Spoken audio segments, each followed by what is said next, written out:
নমস্কাৰ। এই সামাজিক মাধ্যমৰ কিছু কথালৈ আজি এই ভিডিঅ'টি লাইভত আহিছোঁ। কেইদিনমানৰ আগতে এজন বিধায়কৰ লগত বিধায়কজনে কিবা দুই এটা বেয়া শব্দ কোৱাৰ কাৰণে মই হাঁহি হাঁহিয়ে উত্তৰ দিছিলোঁ যে কিছুমান আন্দোলন এনেধৰণে কৰা হয় যিবিলাক আন্দোলনৰ যোগেদি তেওঁলোকে তেওঁলোকৰ ভিতৰুৱা কথা কিছুমান আমি জানিছিলোঁ আৰু এনেই ধেমালিতে কৈছিলোঁ। তাৰপিছতে বেদান্ত লস্কৰ, মই নামটো কৈছোঁ, বেদান্ত লস্কৰে আজি লিখিছে কিবা কিবি কয়লা খনি কথা লৈ। মই বেদান্ত লস্কৰক চেলেঞ্জ কৰিছোঁ যে মই যেতিয়া 19ত লোকসভা ইলেকশ্যনত উঠিছিলোঁ, এই বেদান্ত লস্কৰে মোক অখিল গগৈৰ লগত ফোনত কথা পতাই দি 3 কোটি টকা দিলেহে তেওঁ সেই সময়ত কংগ্ৰেছৰ হৈ কেম্পেইনিং কৰিম বুলি কৈছিলে। এইজনে সেই বেদান্ত লস্কৰ, যিজন কালেকশ্যন এজেণ্ট বুলি আমি সকলোৱে জানো। আজি তেওঁলোকৰ যিখিনি ট্ৰল কৰিবলৈ আৰম্ভ কৰিছে, মোৰ ভিডিঅ' এটা মই জিমত যাওঁতে মন্ত্ৰী হোৱাৰ আগতে যেতিয়া আমি তাতে বাৰ্থডে কাৰণে এটা কেক আনি দিছিলে এজন জিমৰ সদস্যই, সেই কথাত লৈ মানে এতিয়া বাৰ্থডে পতা কথাটো লৈ কৈছে। এনেকুৱা নিকৃষ্ট এই সময়ত ৰাজনীতিয়ে তেওঁলোকে কি কম্পিটিশ্যন কৰাইছে। ময়ো ৰাইজৰ হৈ কাম কৰিছোঁ, মোৰ ডিমৌ সমষ্টিত, কোনোবাই শিৱসাগৰ সমষ্টিত হৈ কাম কৰিছে, কৰি থাকিব পাৰে। বিপদৰ দিনত ৰাইজক সহায় কৰাটো আমি বিধায়ক হিচাপে, জনপ্ৰতিনিধি হিচাপে কাম্য।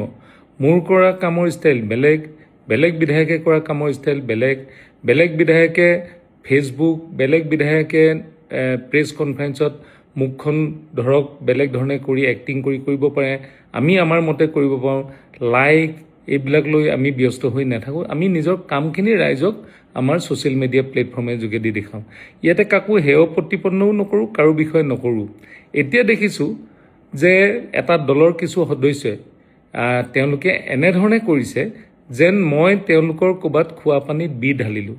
হয়, মই সেই সময়ত নদী বান্ধৰ কথা কৈছিলোঁ, নদী বান্ধ চৰ্চাত আছে। মই এইখিনি কথা কৈছোঁ, দৈয়াঙৰ অঞ্চলত বহুতক মাটি পট্টা দিম বুলি আন্দোলন কৰা গৈছিলে, সেইখিনি আছে।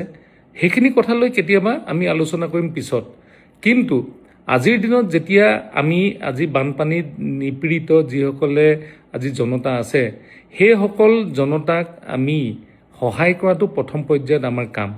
হয়, মই মোৰ নিজৰ চৰকাৰখনৰ মতে চৰকাৰখনে যেনেধৰণে সহায় কৰিছে, ব্যক্তিগতভাৱে যেনেধৰণে সহায় কৰিছোঁ, আমি সেইবিলাক কথালৈ লিখিছোঁ।